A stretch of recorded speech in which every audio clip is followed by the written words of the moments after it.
আজীবন পহেলা বৈশাখ ভালো বালাই খায় ওরা। কি খায়? কেন? ওদের ধারণা এটা বৎসরের শুরু, আজকে দিন যদি ভালো বালাই খাই এই বৎসরটা ভালো খেতে পারবো। তাহলে পহেলা বৈশাখে ওরা আগামী এক বছরে ভালো খাওয়ার নিয়াতে ওদের ধর্ম হিসেবে পহেলা বৈশাখে ভালো ভালাই খায়। তা প্রথম পহেলা বৈশাখে ওরা ভালো ভালাই খাবে, ওদের ধর্মীয় হিসাবে তুমি খাবা একই পূজা। কত সুন্দর আস্তে ঢুকাই ফেলাইতেছ, আস্তে খুব কৌশলে তোমাকে হিন্দু বানাই ফেলাইতেছ। হিন্দুরা মেলায় যায়, এইটা তাদের জাতীয় স্বভাব। যদি ধর্ম যার যার উৎসব সবারই হয়, তাহলে আমাদের উৎসব নামাজের মধ্যে, ঈদগাহ যাওয়ার মধ্যে, কি কথা ঠিক না? আমরা ঈদগাহ সুন্দর পোশাক পরে বাচ্চাদেরকে নিয়ে সবাই সুন্দর ঈদগাহে যায়, মনে হয় যেন একটা ভিন্ন আমেজ সৃষ্টি হয়, ঠিক না? এটা আমাদের উৎসব না? ঠিকই আছে, ধর্ম যার যার উৎসব সবার। তা আসো তোমরা আমাদের সেই ঈদগাহ নামাজ পড়ার জন্য। আজ পর্যন্ত একজন হিন্দুকে ঈদগাহ নামাজ পড়তে দেখলাম না। স্লোগান কত বড় মারাত্মক।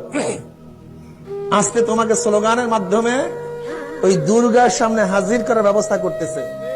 শুধু তাই নয়, ও যুবক, তুমি কি জানো হিন্দুদের পূজার সময় ওদের কোনো পর্দা থাকে না, সব সমান হয়ে যায়। আমরা তাদেরকে ক্ষতি করব না, বরং মুসলমান গোটা জাতিকে উপকার করে। এই যে চরমনাইতে পূজা আশ্রা হয়, হাজারো পূজা আশ্রা হয়, আমাদের এই এলাকার হিন্দুরা তারা গিয়ে পুলিশ প্রশাসনকে বলে যে চরমনাইতে কোনো পুলিশ দেওয়ার দরকার নেই, আমাদের পূজার সময় চরমনাইতে কোনো পুলিশের দরকার নেই, হুজুররাই যথেষ্ট। ওরা করবো ওদের পূজা, আমরা নিরাপত্তা প্রদান করব, আমরা সমস্ত নিরাপত্তা প্রদান করব, তাদের ধর্মীয় অনুষ্ঠান তারা পালন করবে, এটা অধিকার তাদের। লেকিন আমি তাদের ধর্মীয় অনুষ্ঠানে অংশগ্রহণ করব না,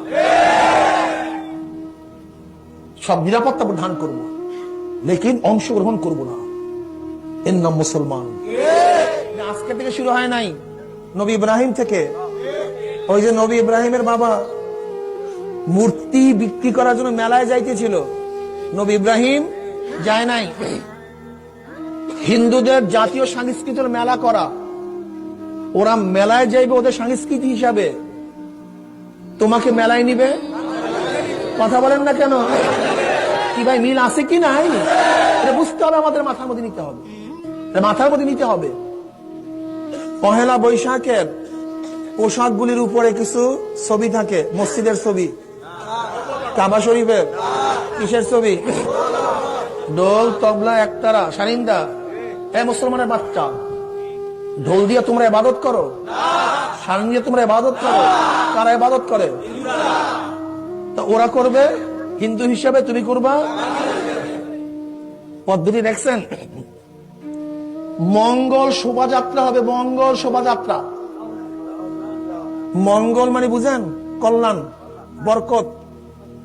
এই যাত্রায় যে সম্পৃক্ত হবে এক বছর তার কল্যাণ হবে, এর জন্য বলা হয় মঙ্গল শোভাযাত্রা।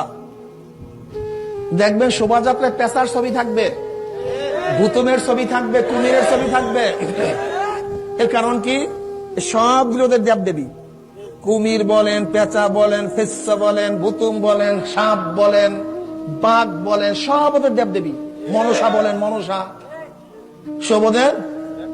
তা ওরা পহেলা বৈশাখের মঙ্গল শোভাযাত্রায় ওদের দেব দেবী নিয়ে আগামী এক বছরের জন্য কল্যাণ হয়, বরকত হয়, এর জন্য শোভাযাত্রা করবে।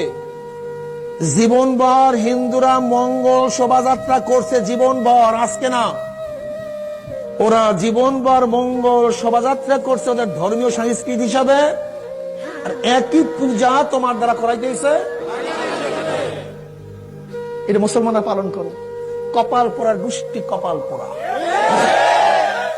দেখবেন দেবী পূজার সময়, শারদীয় দেবী পূজা, দুর্গা পূজা, মহা উৎসব, সেখানে একটা স্লোগান আছে, ধর্ম যার যার উৎসব সবার। ধোকাটা কত মারাত্মক দেখছেন? ধর্ম উৎসব কত বড় মারাত্মক ধোকা। ঠিক আছে, ধর্ম যার যার উৎসব সবার, ঈদের নামাজে তুমি নামাজ পড়তে আসো, তাহলে ওদের উৎসব গান বাজনার মধ্যে, আমাদের উৎসব নামাজের মধ্যে। হিন্দু মেয়েগুলি বিভিন্ন ধরনের পোশাক পরিধান করে পূজার সময়, এবং ওদের কাছে এটা কোনো ব্যাপার না। আমি খুলে কিছু বলবো না, যেহেতু ওদের দেবদেবের অবস্থা এরকম অনেকেই, যে আপনারা জানেন ওদের সুন্দরী মেয়েদের মাধ্যমে তোমাদের চরিত্রকে জীবন বরের জন্য জবাই দেওয়ার জন্য ধর্ম যার যার, উৎসব সবার। কেননা আয়না স্বচ্ছ থাকে, আয়না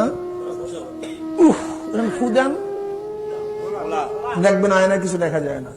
ইমান খুব স্বচ্ছ, ইমান খুব গুনার আবরণ পড়ার সাথে সাথে, মূর্তির সামনে যাওয়ার সাথে সাথে, ওই শিরকের কাছে যাওয়ার সাথে সাথে শিরকের আবরণ পড়ার কারণে ওর মধ্যে হিন্দুত্ববাদ সৃষ্টি হয়, কমিউনিজম সৃষ্টি হয়, ইসলাম থেকে অনেক দূরে চলে যায়। এই জন্য ওদের মূল কৌশল হলো, যে প্রক্রিয়া হোক না কেন দেবদেবীর সামনে নিয়ে আস, আমাদের গান বাজনায় নিয়ে আস, আমাদের অনুষ্ঠানে নিয়ে আস।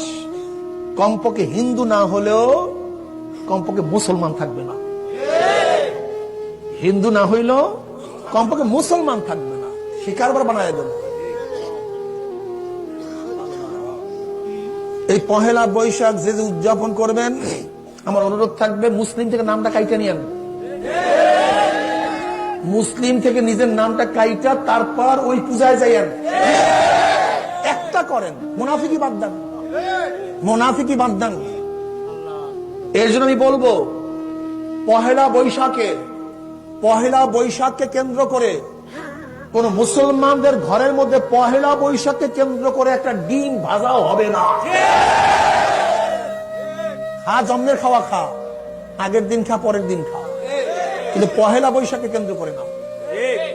পোশাক পর, জন্মের পরা পর, আগে পিছে পর, কিন্তু পহেলা বৈশাখকে কেন্দ্র করে কোন মুসলমানদের গার মধ্যে একটা নতুন জামা উঠতে পারবে না। পহেলা বৈশাখের শোভাযাত্রায় কোন মুসলমান অংশগ্রহণ করবে না। খবরদার, মুসলমানদের ধ্বংস করার চক্রান্ত চলতেছে, মুসলমানদের ঈমানকে নষ্ট করার বহু ষড়যন্ত্র চলতেছে। মুসলমান জাতি সজাগ হও, শিরক মুক্ত হও, পূজা করিও না, হিন্দুদের সংস্পর্শে যাও না, খ্রিস্টানদের সংস্পর্শে যাও না।